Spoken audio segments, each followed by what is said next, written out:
Hey, I'm an alcoholic. My name's Keith Matthews. My sobriety date is June 7th, 1999, and if I continue to do everything that y'all taught me, I'll have 20 years of sobriety this June 7th. My home group is the Green Forest Group of Alcoholics Anonymous, and we meet in Cary, North Carolina at the Triangle Alano Club. We meet a couple times a week. My favorite meeting that we have is the beginner's meeting on Friday night. It's at 6 o'clock, and we do one male speaker, one female speaker for 10 minutes. And then we turn it over, and the format is that we let people with up to 30 days of sobriety share. We work our way up to a year. And if we're making the newcomer feel welcome enough and that it's a safe enough place, we usually have newcomers share for the whole meeting. If we don't, then we have to listen to the old timers talk about things. So if you're ever in Cary at 6 o'clock on a Friday, please come join us. I was taught early on in AA that I should get a sponsor, work the steps, get a home group, and have a service position in my home group. My sponsor actually required that I do those things if I wanted him to sponsor me. So I've always had a service position. I don't have one in my home group right now because I am the archivist, and that's keeping me pretty busy. So that's my service position. I love Alcoholics Anonymous. I love Al-Anon and Alateen. Those three programs have really done a lot for my family. Helped us heal from the effects of the disease of alcoholism. So I've been an Al-Anon for 10 years and tried to do it the same way I did in AA, and I've been an Alateen sponsor for 8 years. And I love AA history, and one of my favorite AA history books is Lois Remembers, and it's a book that Bill Wilson's wife Lois wrote. I think she remembers a lot more because she wasn't drunk during a lot of the stuff that happened when AA first started. And she has a really good way of telling the story of AA history. And there's even a part of Lois Remembers where her and Bill came into North Carolina on their motorcycle trip. So if you're interested in reading more about that, get that book, Lois Remembers, and read it. It's a really good AA history book. So my story. So I was conceived on January 19th, 1967 by an alcoholic named Larry and an Al-Anonic named Nancy. And January 19th, I know that because that was their wedding anniversary. They lived in Michigan. It was cold. There was probably some alcohol involved, knowing my parents. And 9 months later, I was born, October 21st, 1967. And I like to say that probably the first 9 months of my life, it was pretty good. I didn't have any worries in the world. I didn't have to think about anything. I was warm in my mom's womb. It was quiet. I could sleep whenever I wanted to, eat when I wanted to. Life was pretty good. And then I was born, and I think this is where my problem started. I started thinking. I started telling myself stories, and I do this to this day. I think my disease is the disease of thinking, and I need this spiritual solution that y'all have taught me over these last years to inject a spiritual solution into my thinking. And I tell myself stories all the time. And probably the first story I told myself when I came out, when my mom pushed me out, was, just some guy that I don't know is grabbing me by my feet and he's going to smack me on the butt. And so I had a resentment towards him for smacking me and pulling me out of this nice warm place I'd been in for the last 9 months. And I was probably mad at my mom. My story was I was telling that she pushed me out of this place and she was rejecting me. So already I'm copping resentment towards my mom and towards this guy I don't know. Their story was, my mom tells me this story, that was like one of the most beautiful things that ever happened in her life, to have a child. I was her last child, the third child in our family. She talks about how she looked down and there was looked like there were scrambled eggs on my head. And I'm sure the doctor's story was that if he didn't get me breathing, that he probably would have got fired because he would have lost me, right? So those are their stories. But I probably had a different story. And that's really where I think my problem started, is when I started thinking and having thoughts about whatever it was. And I didn't have a solution back then. So I waited until I was 11, until I started drinking alcohol. And when I was 11, the alcohol stopped that thinking for a little bit and changed that thinking into something that I thought was peaceful and strengthening, where I thought it was a solution. I grew up in an alcoholic, pretty violent alcoholic father. I hated my father with pretty much every ounce of my being since I can remember thinking, or just ever since I can remember, I hated my father. And for good reason, but thank God for Alcoholics Anonymous, because I don't hate my father anymore. I actually talked to my father and my mother on the way down here. I had a nice ride in the car, and I got to talk to them. I talk to my father every Tuesday normally, every week, and I talk to my mother on the weekends. And we are actually working through a book together, me and my mother, a recovery book, and we spend an hour on the phone, either Saturday or Sunday, doing that and helping each other heal from the effects of the disease of alcoholism. So, like I said, I was the youngest of 3 kids, and I had an older brother named Scott and an older sister named Shauna, and we moved around a lot. So I went to 13 different schools in 6 different states before I graduated from high school.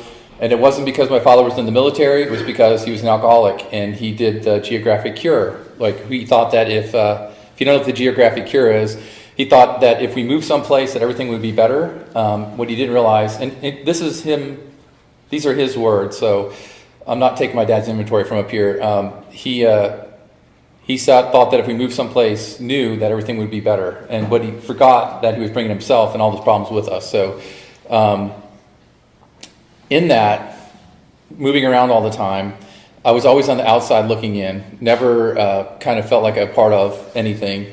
And I know we hear this a lot in AA, that we never felt a part of. A lot of people talk about this and felt like on the outside looking in. And when you move around like that a lot, the only thing that I had was my brother and my sister. So every place we went, I stayed close to my brother and my sister. My brother protected me a lot. He was 1 year older than I was. My sister was about 3 years older than I was. And that's who I stayed close with. That was my close-knit family.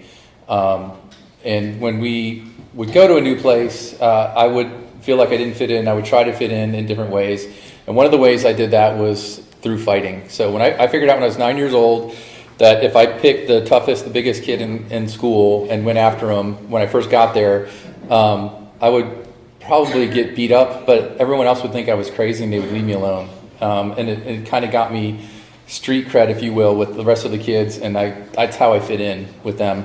And there was a lot of fighting and abuse that went on in my home as well. So it was kind of the norm for me to have to do all that and be a part of all that. Started drinking, like I said, when I was 11.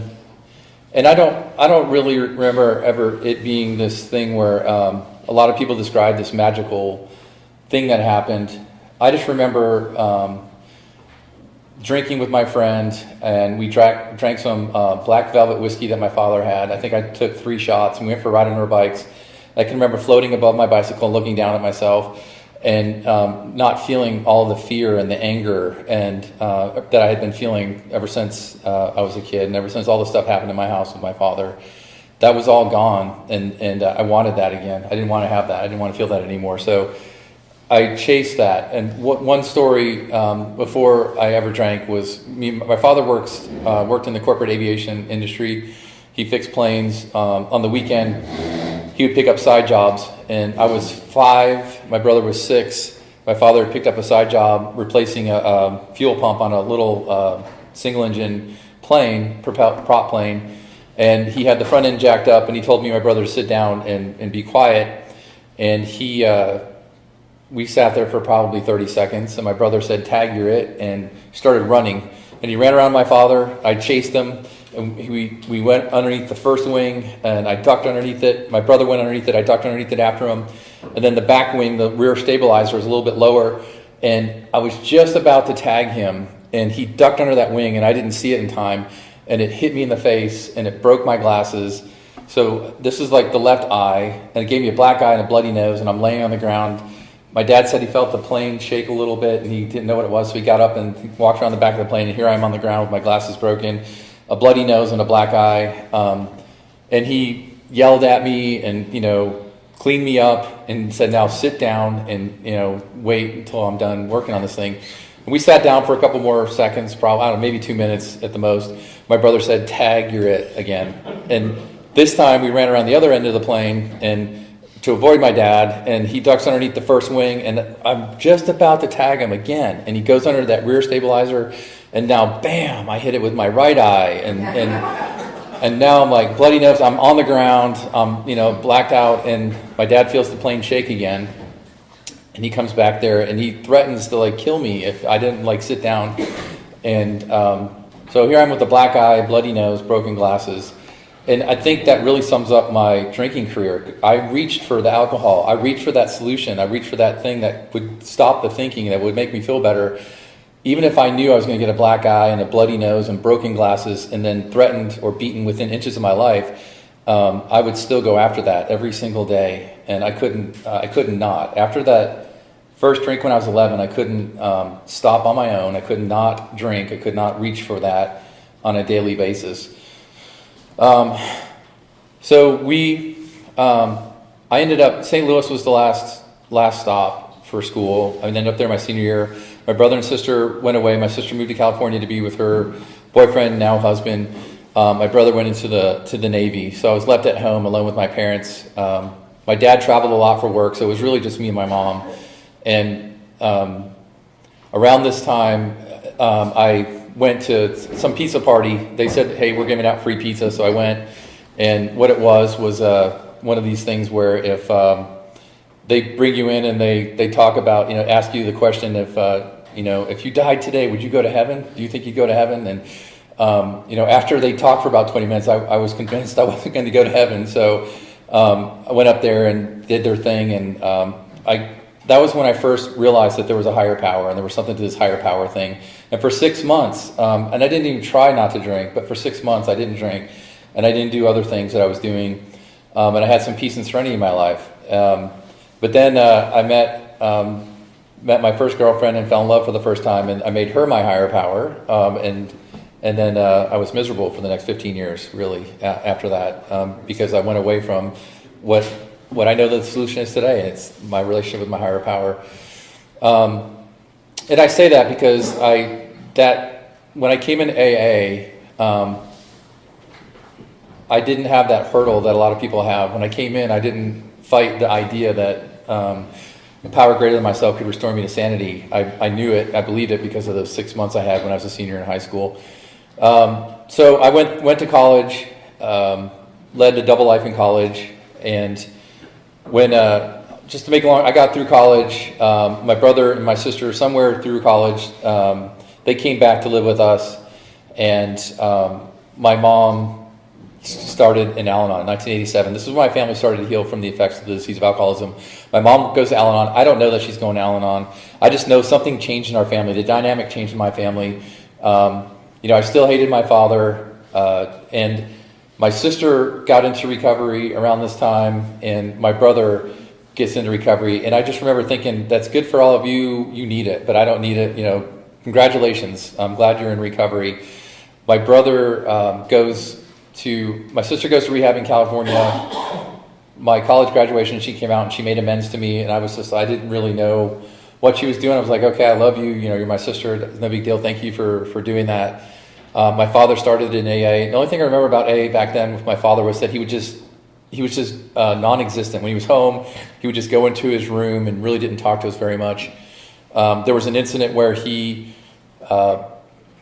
band leader of the local high school was also in AA. My father would see him at meetings, and there was a band parade to go and past our house. My dad was on the porch, and the guy's name is Bob, said, "Hey, Larry," to my dad, and my dad freaked out, thought everybody in the band was going to know he was in AA because Bob was saying hello to him.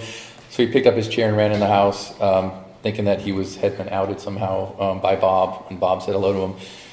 Those are the things I remember about AA back then. My brother goes into rehab. He goes in for 3 months. It's in the spring of 1994.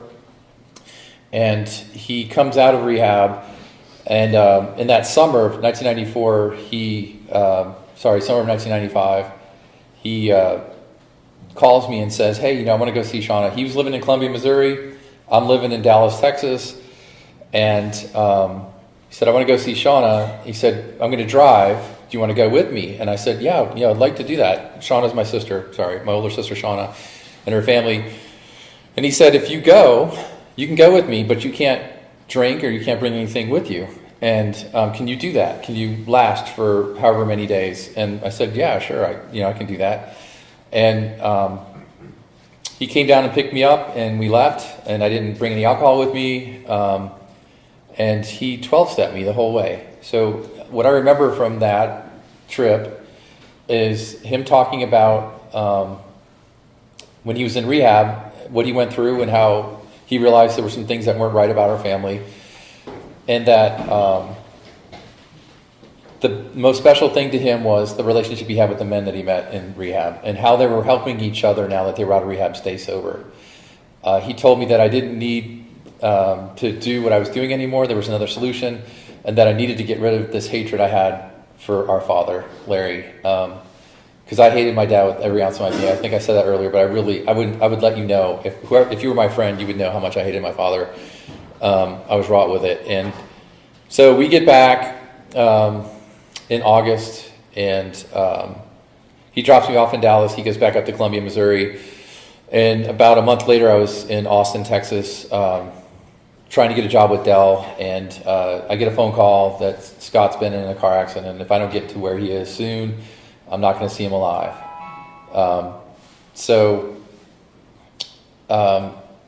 At this point, my thought about my brother was that he's the only person in my family didn't hurt me. He took care of me. So I went up there, and the first thing I saw was my brother in a hospital bed. I walked in the room in ICU. It was just me. And he had his head shaved, and there was this shunt sticking out of his head because he got in a car accident, his brainstem was swelling, his brain was swelling inside of his skull, and if they didn't put a hole in his skull and put the shunt in there, his brain would have swelled in his skull and he would have died. And I thought that I could save him. So the doctors on that first day said, you're going to have to make a tough choice, not just to me, but to my parents and myself and my sister.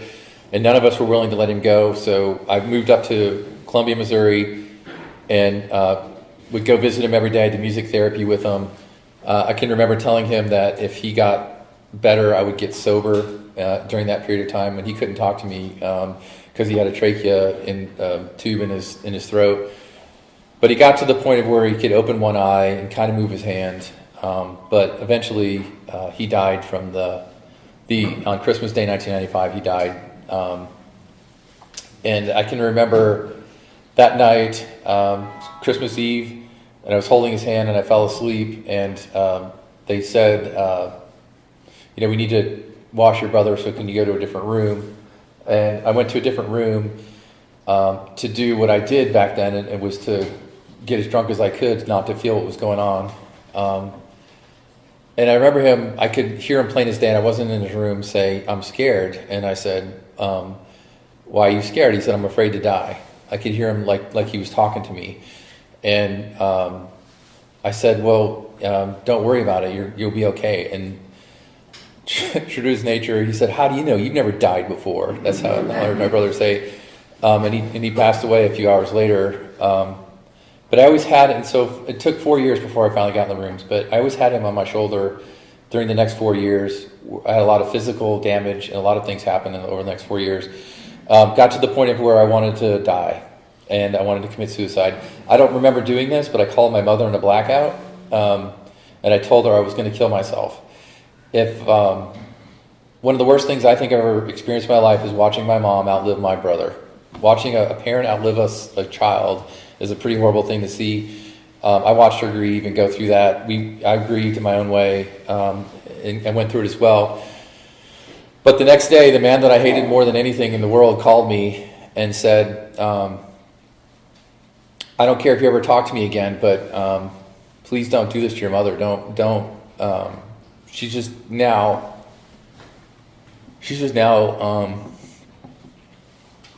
getting to the point where she's okay with the loss of Scott.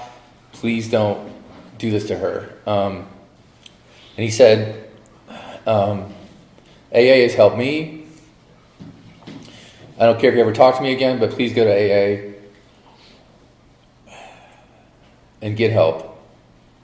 So the way I remember it is I hated AA because it helped my father. That's just how sick I was, And but I went to my first meeting on March 2nd, March 3rd, 1999, and it was at the Valley Group in Raleigh, North Carolina. I went in there, and it was a beginner's meeting, and what I remember from that is the end of the meeting. I don't remember pretty much anything that happened in the beginning of it. And 3 men approached me after the meeting. One man had a big book in his hand, and the other 2 one of the other guys told me I never had to be alone again, which meant a lot to me. because of what I talked about, where I always felt like I was on the outside, and the other man gave me the big book. And I was pretty sick. I thought, what do they want from me? Are they gay? Do they want something like that from me? That's exactly what I thought. And everybody knows why they did that now, and I know why they did that now.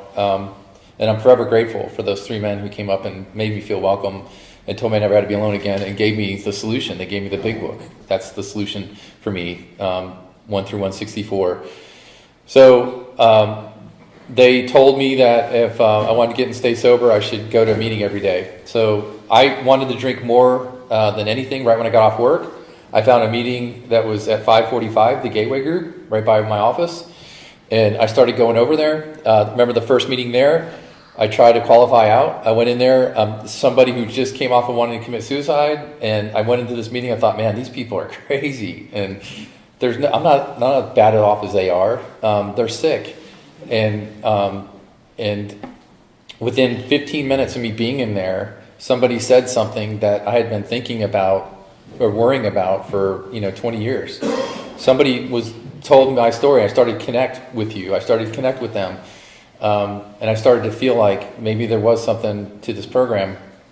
When this happened at Gateway, it didn't happen at Valley, but when we got up to do the Lord's Prayer that day, we all held hands after the meeting in a circle. I felt this sense of peace that I hadn't felt before. I didn't know it then, but this was my spiritual experience, I think. This was, Bill's burning bush kind of thing. I would have told you for years I never had that, but now looking back on that peace and that sense of belonging that I had when we were holding hands that day, I think that was my spiritual experience, and made me think that there was something to this. So what did I hear in my first couple of meetings? I already talked about it. Get a home group, get a sponsor, work the steps with a sponsor, and then do service work and then help other people get and stay sober. And I thought I could do all the first part of that, but to try to help somebody else, I didn't think I could barely help myself. I could barely come to a meeting. I could barely not drink on a daily basis. How am I going to help somebody else? And I was spent. I was totally burnt out, and I was worried I wasn't going to get this. But I went up to this guy. His name was Scotty, my brother's name, and he reminded me a lot of my brother. He was always laughing. He was kind of heavy set, and he always was teasing me, just like my brother did. So he reminded me a lot of my brother, and so I asked him to be my sponsor. And I remember being afraid to go up and ask him. And he asked me a few questions. I don't even remember what the questions were. Basically, steps 1, 2, and 3 asked me questions. Are you willing to do anything to get and stay sober? Yes. Do you believe a power greater than yourself? Yes. And he said, okay. He said, if you want me to be your sponsor, you have to get a home group. You have to get a service position in the home group. We have to work the steps. You have to call me every day. And now you need to read 1 through 164 in the big book. And the guys had already given me a big book. So I agreed to that. And back then, I completely obsessed about alcohol. When I was in the meetings, I was okay. When I left the meeting, I wasn't. I could not stop thinking about drinking. And the first thing that Scotty gave me was, Keith, when you leave, let's have a relapse prevention plan. And our relapse prevention plan was, when I wanted to drink and I was outside the meeting, was to ask God to remove the obsession and direct my attention where He'd have me be. That was the first thing. The second thing was to call him or somebody else in Alcoholics Anonymous and tell them that I wanted to drink. And then the third thing was I was supposed to go to a meeting, and I was supposed to tell that meeting that I wanted to drink that day. And I can remember when I left that meeting, and I remembered, because I didn't remember a lot of stuff back then. I would think, oh my God, what they just said was so cool in a meeting. But then I'd leave the meeting, I could not remember what it was that they said. But I left that meeting, wanted to drink. It came on me like a wet blanket, and I said, God, please remove this obsession and direct my attention where you have me be. And it went away. That wet blanket, that feeling that all over mind, body, urge to drink alcohol was gone. And I can remember thinking, where'd it go? Where'd it go? How did that work? And it came back within like 3 minutes. It came back, and I didn't think to do the prayer again. I just thought, this doesn't work. That's what I thought. So I went back to Scotty the next day and I said, Scotty, I did it, but it doesn't work. And he said, well, how many times did you do the prayer? And I said, once. And he said, you might have to do it more than once, you dumb, expletive. And so we started laughing together, and I started doing it more than once. And the time between got longer and longer. And it wasn't just because of that prayer. The time between me obsessing about alcohol and wanting to drink got longer and longer because I worked the steps, and I went to a meeting every day. In our home group at the time, Gateway, and Scotty was big on me going to literature meetings more than to discussion meetings, because he thought the literature meetings were based in solution. So I started going, and one of the early meetings, early big book studies, we read the Freedom from Bondage story in the big book. And the Freedom from Bondage story in the big book is a story about a woman who finds a religious pamphlet that talks about resentments. And if you pray for somebody every day that they get everything in their life that you ever wanted, for 2 weeks, the resentment you have of that person will go away. And my thinking at the time was, well, it worked for the obsession to drink when I asked God to remove the obsession. So I'm going to try this for Dad, because I still hated my father with every ounce of my being. And so I started, and back then the prayer was, what I wanted out of life was peace and serenity, a close, loving family, and financial security. Those were the 3 things that I wanted for myself. So I started praying. Scotty also had me do the 3rd-step prayer, 11th-step prayer, and 7th-step prayer every morning. And I put that prayer in there, and 2 weeks came and went, and I still completely hated my father. But I kept doing it. The other thing that they made us do, if you were in your first 30 days of sobriety, you were supposed to introduce yourself at the beginning of the meeting. When they set this up in the home group, they had a business meeting about this. They thought that people would just come in one day, say I'm under 30 days of sobriety, and that would be it, right? I didn't know that's what they meant by it. I thought I had to do that every day in my first 30 days. So I raised my hand every day and introduced myself. And later on, Scotty said they got a big kick out of that. So I continued to work the steps, and I continued to change for the better. What happened at around 30 days of sobriety also is I was doing service work in my home group, but I heard about this young people's group called NICIPA, North Carolina Conference of Young People in AA, and that they go on this rafting trip, and I wanted to go rafting. I wanted to be a part of this group. I wanted to go rafting with them.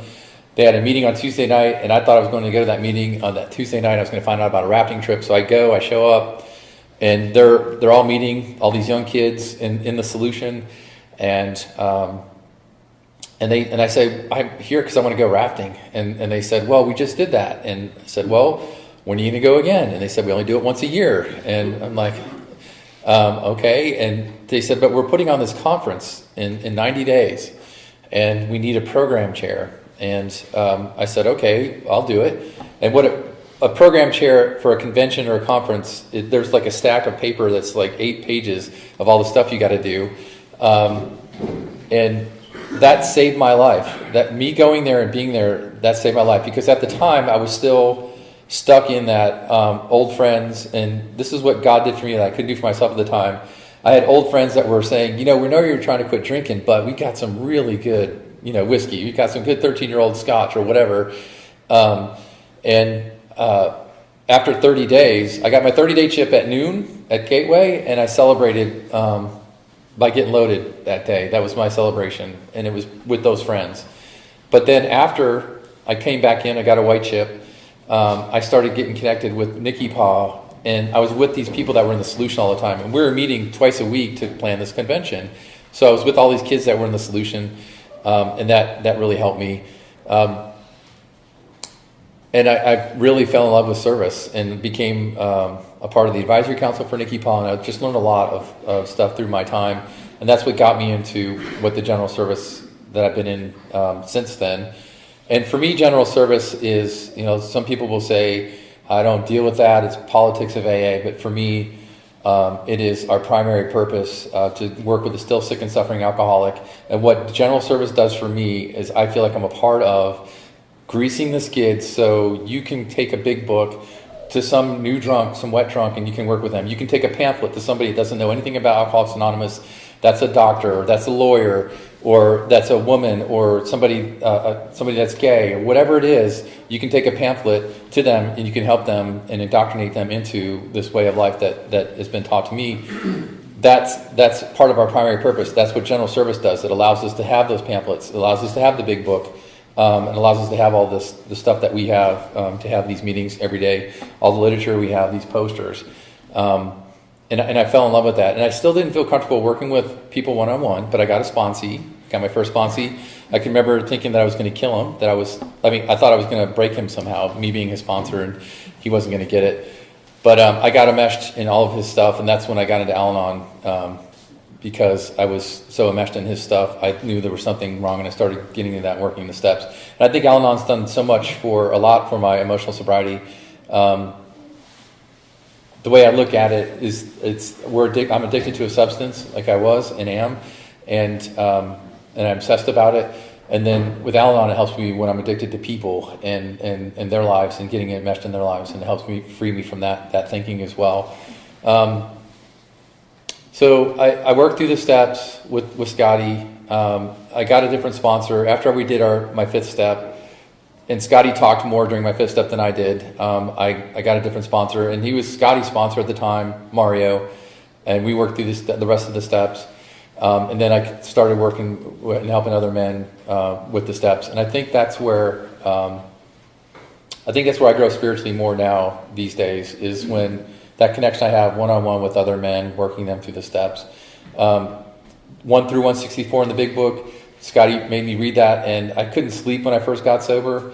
And that's what put me to sleep at night. When I'd crack the big book and I would start reading 1 through 164, it would help me fall asleep. The only thing I could relate to in the big book at the beginning were the stories. Honestly, that's the only thing I could comprehend. But eventually, Scotty and I made it through 164, and that's what I do with the men I work with now. That's we start at the beginning of the book, and we work through it. And I have a sponsee now that just.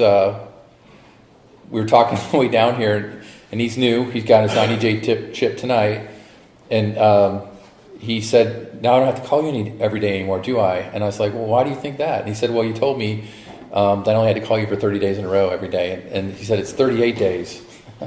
Not that I'm counting, but and that's just very rewarding for me to be able to work with him and pass on what y'all have so freely given to me. So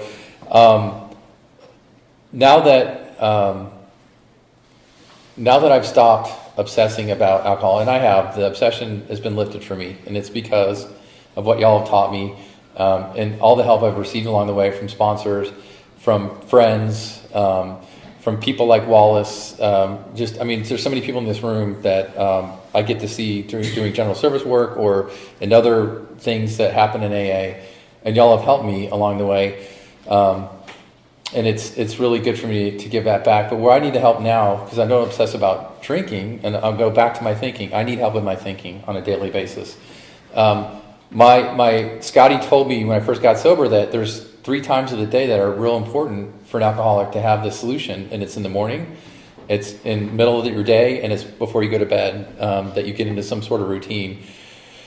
And it started with the 3rd step prayer, 7th step prayer, 11th step prayer. Now it's the reading, prayer, and meditation every morning for me. And early on, when things were really crazy, and even to this day, early on I had the prayers written on a piece of paper, and I would go at work. It would be the middle of the day. I'd wake up, I'd do my routine, I'd be fine. I'd leave the house, and then my thinking would take over again, and I wouldn't be fine again. And I would take these prayers that I had on the piece of paper, because I didn't have them memorized, 3rd step prayer, 7th step prayer, 11th step prayer, the Serenity prayer, and I would go into the bathroom at work, and I would just read those over and over again until my mind quieted down and I could be okay. And then I'd walk back out. And I think the people that I worked with probably thought I had bowel issues, but because I go in there all unhappy and come out all smiley and in full life again. But it was AA, and I'll say that a little while down the road. And it was 18 months into this, I went to a family reunion, and my father was at the family reunion, and it was the Polish side of my family. And I had these 3 aunts, and my father, they all used to tell each other dirty jokes. And when I was a kid, I used to love sneaking up to the edge and listening to them tell dirty jokes and these funny Polish jokes. My Aunt Reggie, my Aunt Sophie, and my father would sit there and do that. And at the beginning of this family reunion, I see my dad across the room, and the hatred wells up inside of me, and just, and I've been praying for him every day for 18 months now, that he gets everything out of life that I've ever wanted. And you guys taught me, throughout those 18 months, I heard in the meetings over and over again, when people were talking about their parents, that they did the best they could with what they had. And I heard that, but it just didn't mean anything to me. And somewhere in 4 hours around lunchtime, between me seeing him and him being with Aunt Reggie and Aunt Sophie, telling the dirty jokes, God helped it go from my head to my heart. So I felt my dad did the best he could with what he had. And I felt like I loved him for like the first time. That hatred was gone that I had for all those years. It was gone. And I was able to go up to him at the end of the family reunion and tell him that I loved him and feel it and mean it, like for the first time, and not feel like I hated him. And that's because of Alcoholics Anonymous. I would have never been introduced to this idea of turning something over and letting go of my ideas and letting go of my thinking if I had never read that Freedom from Bondage story. I would have never thought about letting go of this idea that I needed to drink alcohol if I didn't start working the steps with a sponsor and get service positions throughout my sobriety and start working with other men. I never would have had the ability to let go of all that stuff. I think it's been a process, and it's going to be for the rest of my life, a process of letting go. And the more I let go, the more I grow in this. And I need help on a daily basis letting go. So I still tell myself stories every day. I think my disease now is a thinking disease, and how I think, how I react to people, places, and things. And I need the help of AA, the steps, to get past that thinking. So if I'm disturbed about something, I fully believe this now. And when you first said it, I didn't believe it, but I fully believe that it's something that's going on. It's the way I'm reacting. It's the way I'm thinking about what happened just now. It's not what you said. It's not what you did to me. It's the way I'm reacting to it. And the only way to get inside of that and change that is through the steps. So I'm powerless over alcohol, and my life's becoming manageable. If I have something that I'm obsessing about or I'm angry about, and I can't let it go, I go to step one. Okay, I'm powerless over this, and my thinking and my anger and what's going on in my head has made my life unmanageable because I can't think about anything else right now except for this. So step one starts to break that up a little bit. A power greater than myself can restore me to sanity. Whatever it is, if I'm mad at somebody, I pray for them. If I'm obsessing about something, I'll ask God to remove the obsession. If I'm afraid, which I'm a lot, I ask God to remove the fear. And it goes away. And I don't question where it goes anymore. I just let it go. And then now I've turned it over to God, step 3. And if I'm still stuck, I'll write about it. I'll do the writing. And the thing that's given me the most freedom in my life since I got sober is column 4 of step 4, and that's what's my part in it. And if I get to that point about whatever it is, and I write it out, and then I get to my part in it, I'm usually pretty free. But if I'm not, I will talk to my sponsor about it, and I'll do a 5th step with her. My sponsor is a female now. With her, I'll do a 5th step with her, and I'm free. And it's because of the steps in Alcoholics Anonymous that I'm free of my thinking when I get stuck in it. And I still tell myself stories. And nowadays, I check in with people if I tell myself a story, and I think that you're mad at me or there's something going on. I will ask now if this is the story I'm telling myself. Is this what's really going on with you? And because of that, it actually brings me a lot closer with other people. If I'm vulnerable enough to say, I got some crazy thinking going on about you right now, and they come back and they say, well, that's not true, it creates more of a bond between me and those other people. So what it's like for me now is, I think I talked about it a little bit earlier, but I get to, I have a relationship with my parents that I'm very grateful for. I'm a part of a gratitude list every day. These other guys, we call it the gratitude list, or gratitude guys, and we all post our gratitude each morning. And my parents show up on that every day, that I have this relationship with my parents. My sister doesn't talk to us. She decided that she doesn't want to be a part of our family. And, the way that the process I've gone through with that is that I had her as a sister for the first 19 years of my life. She's had her family longer than she's had us. So she's got her own family. And if she wants to reconnect someday, then she will. And I have a life beyond my imagination. They're like, I live in abundance in every which way you could imagine. And I appreciate that now. I don't take it for granted. I get more out of, it's more rewarding for me, and I get more out of life helping other people. And you've given me that opportunity to do that tonight, but I get to do it all the time in AA. Every meeting I get to go to, even if I don't say anything, just my presence there is helping other people get and stay sober. And I appreciate that about Alcoholics Anonymous. I do love the history. I got to go to New York recently on my own dime, just in case anyone's wondering, because some people don't think that the archive should be funded, that they should be paid for in North Carolina, and so I get some slack about that. But I went to New York City to the General Service Office of Alcoholics Anonymous to do history on AA in North Carolina, and it's a rich history, and there's a lot of amazing people. I get so into being with those people in 1939, 1941. It's like you're in a movie. You go up and you start reading about these people and the struggles they went through. There was one lady, she was 32, like the second letter to ever come to the General Service Office from New York to New York from North Carolina was a woman, 32 years old, from Morgantown, and this is 1940. And there's no AA. There's no like I can bring up an app on my phone and click on a button and find a meeting. I did that when I got here, and there's a meeting like 2 miles. There's a meeting here. My meeting's 2 miles from here. When this woman wrote in, it was so.